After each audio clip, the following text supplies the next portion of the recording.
Dr. Scott Scher again. Nice to be back with you this evening, where I'm coming from, and I hope you're having a great day, a great evening, no matter where you are. So, just to remind you briefly who I am, I'm an integrative hyperbaric physician. I'm an internal medicine boarded physician as well. I practice integrative hyperbaric therapy, and I'm the head of innovation and protocol development at hyperbaricmedicalsolutions.com in New York. And this is one of our several conversations. Today we're going to talk about the three different types of hyperbaric chambers. I get this question a lot, and it's an important one, so let's discuss. The first type is the multiplace chamber. Multiplace chambers usually treat multiple people at the same time. They're made of a hard material, typically steel, and they can be pressurized to very deep pressures. Usually you see them in hospitals. They can treat multiple people, so carbon monoxide poisoning, thermal burns, trauma. Those are the most common reasons why you need a multiplace chamber.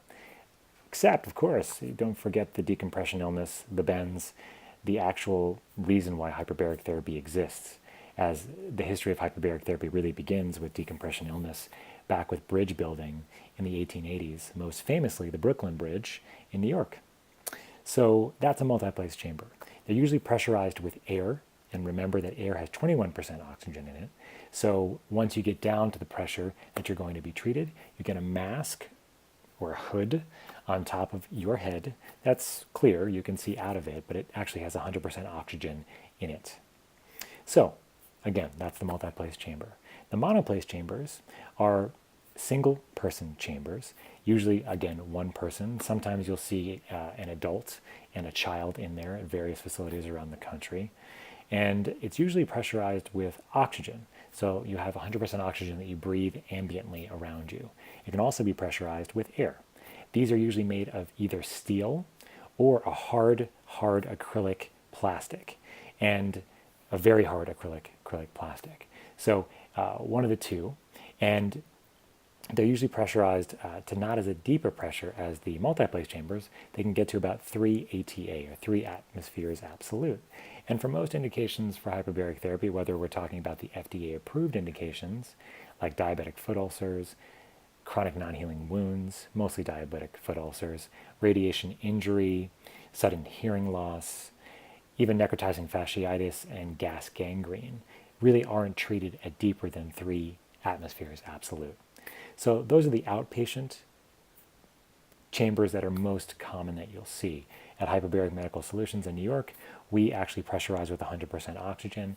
At some of the facilities out here in San Francisco, where I live, they do pressurize with air with a mask or a hood that you wear getting 100% oxygen. So the third type of chamber is the mild or soft hyperbaric chamber. These do not pressurize as deeply. They go to 1.3 atmospheres absolute, which is about 15 feet of seawater. And they're pressurized with air, again, which has 21% oxygen in it. So if you do pressurize air, you do get more oxygen in circulation. At 1.3 ATA, you're probably talking about 48% more oxygen. Now, you compare that to a hard chamber, one of the either the monoplace or the multiplace chamber, and 1.5 ATA with 100% oxygen is going to give you about 900% more oxygen in circulation. So there's a pretty significant difference there.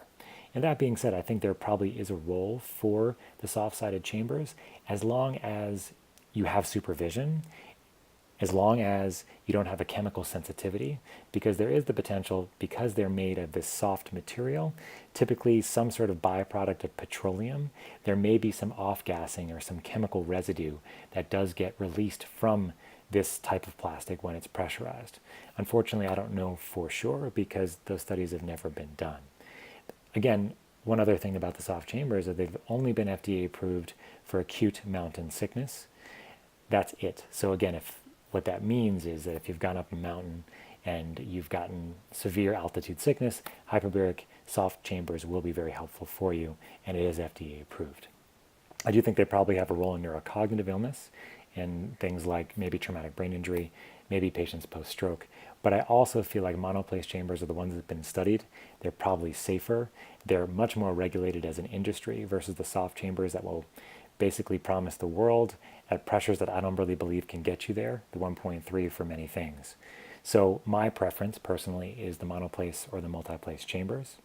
If you have carbon monoxide exposure, it doesn't matter. Just get into a chamber, right? So you do see the monoplace chambers at the hospitals as well. Okay, so let's recap real quick. So we have the multiplace chambers, which are the hard steel chambers treating multiple people at the same time, usually pressurized with air with a hood or a mask where you get 100% oxygen. Monoplace chambers, which are usually hard plastic, hard acrylic plastic, or they're made of steel as well, look like a submarine sometimes. And those can't go down to as deep a pressure as the multiplace chambers, but they can still be very effective for almost every indication. FDA approved ones I mentioned. Some of the off-label or investigational include things like traumatic brain injury, stroke, reflex sympathetic dystrophy or complex regional pain syndrome, things like inflammatory bowel disease, health optimization, cognitive enhancement or cognitive performance. There's some work that's being done there too. So again, multiplace chambers, then we have the monoplace chambers, which are probably the most versatile. And then you have the soft-sided chambers, which probably do have some utility, but the market is kind of like the wild, wild west of medicine right now, at least in our type of medicine, hyperbaric medicine. There is likely a role, but I would really encourage you to do your research, talk to somebody that knows what they're talking about, and if you have any questions, you can always leave them in the comments below. I'm happy to help. Have a great day. It's been nice to chat. Bye now.